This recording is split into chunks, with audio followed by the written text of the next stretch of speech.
ఇలాంటి జాతకం చూడటం చాలా అరుదు. అమ్మాయిది మంచి జాతకం, అద్భుతమైన జాతకం.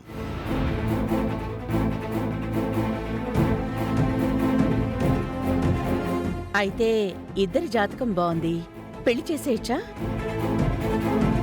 ఇద్దరి జాతకాలు బాగున్నాయన్నారు, సరే అమ్మగారు. కానీ ఇద్దరికి కుదురుతుందో లేదో చెప్పలేదు కదా.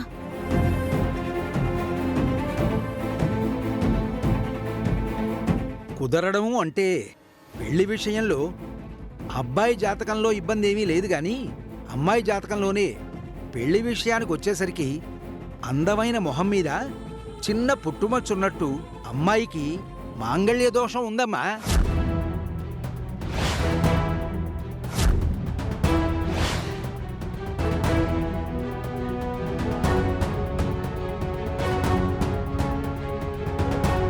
అంటే పంతులు గారు, అదే హర్ష గారు, దీని ప్రభావం నేరుగా అమ్మాయిని కట్టుకునే అబ్బాయి మీదే పడుతుంది.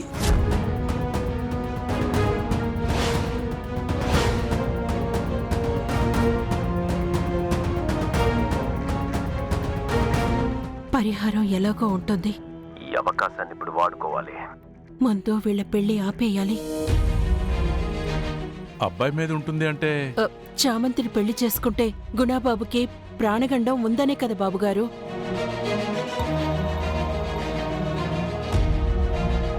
అయితే జామ్ని చేసుకుంటే మా గుణాబాబు చచ్చిపోతాడా?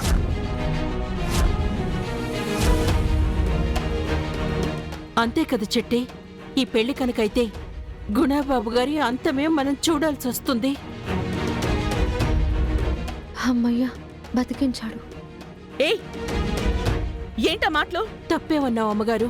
పంతులు గారు చెప్పిన దానికి అర్థం అదే కదా. ఒక పెద్దింటి అబ్బాయి పేదింటి అమ్మాయిని ప్రేమించి పెళ్లి చేసుకోవడంలో తప్పు లేదు.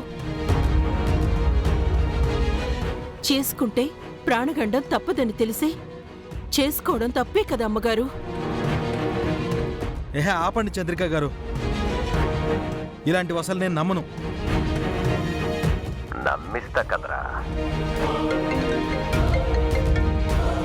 ఈ టైంలో ఎవరో. హలో,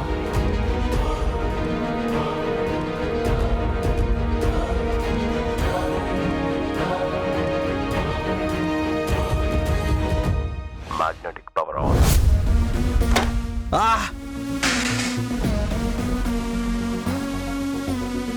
అయ్యో,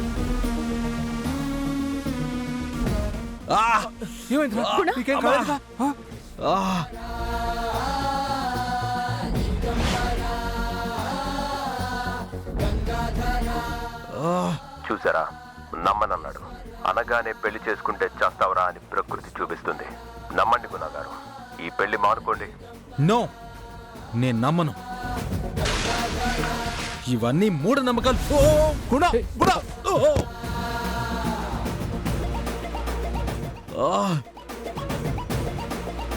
ఏమైందిరా?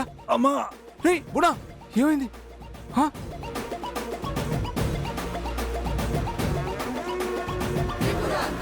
ఇక్కడికి వాటర్ ఎలా వచ్చింది?